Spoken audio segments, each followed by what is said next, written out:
Hello, and welcome back to another episode of the Maven Show's digital marketing series. Joining me today, as always, are Bhumika, Hari, and Agam. In our last episode, we covered the changes in the trends and practices of digital marketing and the things that may have influenced them. We also noticed the overall rise in traditional marketing abilities over digital marketing abilities, which somewhat come as a surprise, but it also doesn't.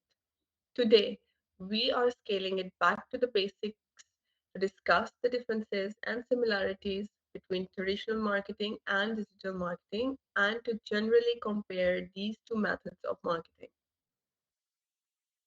One question. Why do you think the increasing popularity of traditional marketing is or isn't a surprise?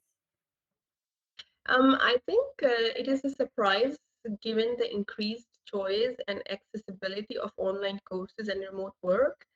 But it isn't a surprise given that we have had to spend more time online since 2020. And people understandably wish to spend some time offline now that we can somewhat choose to, which is also where marketing has shifted to. Would one of you mind briefly explaining what each one exactly is? Digital marketing, as we have established in the previous episodes, excuse me, is the establishment of a brand and advertising of a product or service on the internet using things like email marketing, search engine optimization, content marketing, efficient UX design, social media marketing, and other examples. Hmm. And traditional marketing? So traditional marketing is pretty much all forms of non-digital marketing fall under this umbrella, uh, or you could call it general marketing as well. So things like TV ads, printed and radio ads, posters and banners, and etc. Now we are all familiar with the general marketing mix. Right. So this is about the very different first thing students of marketing learn. The marketing mix typically consists of four P's: place, product, price, and promotion. All marketing strategies that are implemented ever have everything to do with these four P's, which are individual to every product, price, and so on. There are three additional letters in the digital mix, those of people, process, physical evidence. But do you think they mean go on? Uh, I think it means like possibly the number of people creating and interacting with your material and how long your material sticks. Yep, and the process refers to analytics and such. Why aren't these included in the general marketing mix? Seems these are relevant in offline marketing too.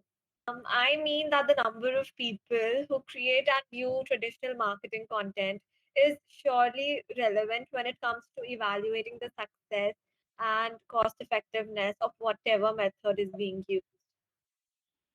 And how long your ad sticks with and resonates with your viewers is important in this instance too. I suppose it is difficult to track analysis and excuse me, analytics and performance of offline marketing, but I guess you could have people watch consumers' reactions when they see your poster ad in a mall or something. Yes, and all of you are correct. Actually, and the piece of the traditional marketing mix also means something slightly different in the digital marketing mix. Any guesses? I believe this could refer to e-commerce websites like Amazon, perhaps, or maybe the company's own website or the social media profiles. And it could also mean that the product may be something to do with how businesses can efficiently market the product itself. I know some sites have 360-degree view of their product, which I find cool, to be honest. And the pricing has to be fair as well.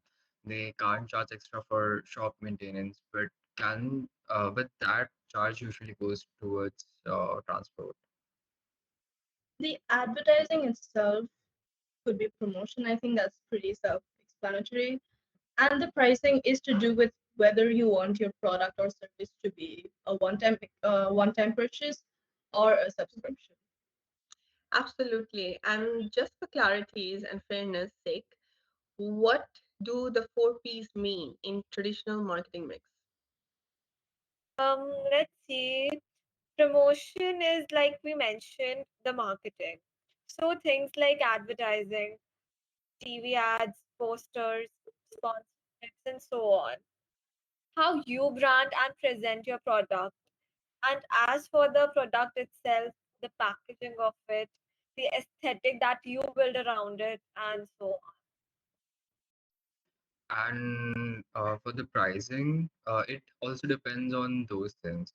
Branded companies often charge a hefty price for the experience that they've built around the product.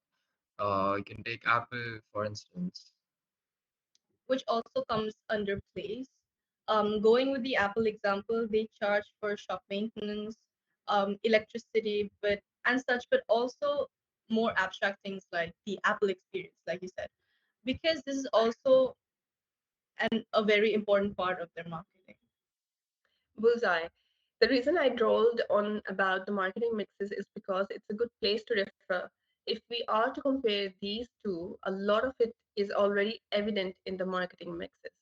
You have already mentioned the specific features of traditional marketing mix, like TV advertising, celebrity endorsements, posters, billboards, telemarketing, and others.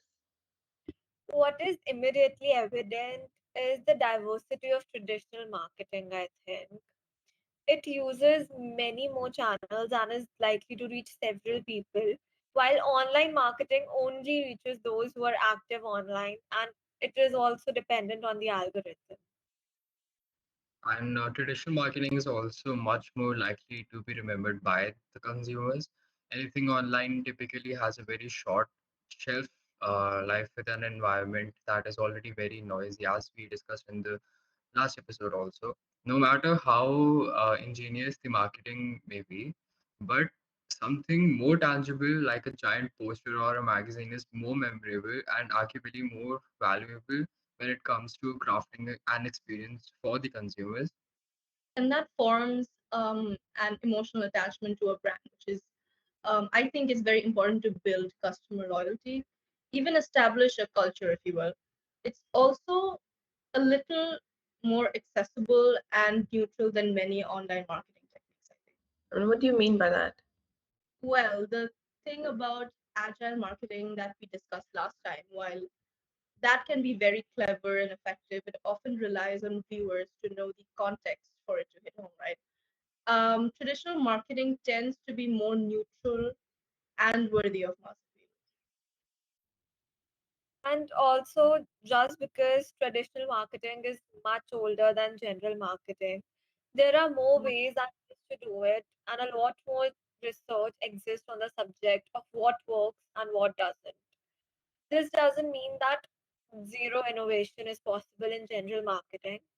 Far from it, but it simply means that minimal spending is trial and error, and trial and error is required on the part of the company itself. Which also brings me to the disadvantages of traditional marketing, the cost of it being a big one. While general and offline marketing is absolutely essential, especially if you would like to expand a business, the cost and resources needed for it means companies are unlikely to try something very inventive due to the skewed cost benefit ratio. Yeah, it is also difficult to reach a wide audience via traditional marketing, and you often have to tailor your marketing to each city, country, and such. Excellent points. And I believe somebody has already pointed out that it's difficult to measure the analytics and reception of online marketing, which means it's doubly difficult to figure out what's working. We have already discussed the specifics of digital marketing. We don't need to go over those again. We can jump straight into pros and cons. The cost or lack thereof is the biggest pro in my books. The low to no cost of online marketing is a godsend when you are a new business, which motivates them to be a little more inventive with online marketing. And the regulations and restrictions like algorithms only stop you if you let them. More and more people are spending more time online these days. And like we discussed, a whole new generation of consumers are becoming financially independent right now. So said the said generation also happens to be the very first generation to grow up entirely online. So we can't and shouldn't ignore online advertising. So the process of creation and distribution of general marketing is also much faster than online marketing, and companies are able to establish or change their brand identity much more quickly online. And something that we missed out on earlier while discussing the cons of general marketing is the lack of personalization, which is far easier to do online. Now, do any of you think that either marketing strategy is better? Right. So I think digital may be the better option purely for the cost benefit ratio, but there's a lot of things that you can't just do online, you know? And extending your point further, you need to assess the nature of your product and who your target audience is to figure that out. Um, Skin, for instance, was aimed towards a younger audience, and the products were marketed heavily on Instagram and Snapchat by Kylie Jenner herself, as well as other influencers and usual content marketing. It would not have had the same impact if the brand focused its marketing offline. Uh, See, that is why I really don't think either is better. Both forms of marketing, I believe, really need each other to thrive. The increasing sort of boom in the knowledge of general marketing is likely brought on by people choosing to take time off from online spaces, even if consumers still spend a lot of time there. So I don't think it's fair to pit them against each other because one fulfills what the other can't. Brilliant additions from everybody. And that wraps it up for today's episode. We took a detour from a full on digital marketing number jumbo. We went over the past few episodes, but just mentioned uh, do you need to be familiar with both to be successful digital marketers? Using the traditional and digital marketing mixes, we dove into the specific features and discussed the pros and cons of each style of marketing, and you need to balance them to harness the full power of both. I thank my co hosts as well as our listeners for their attention. Thanks so much. See you in the next episode. Bye for now. Thank you.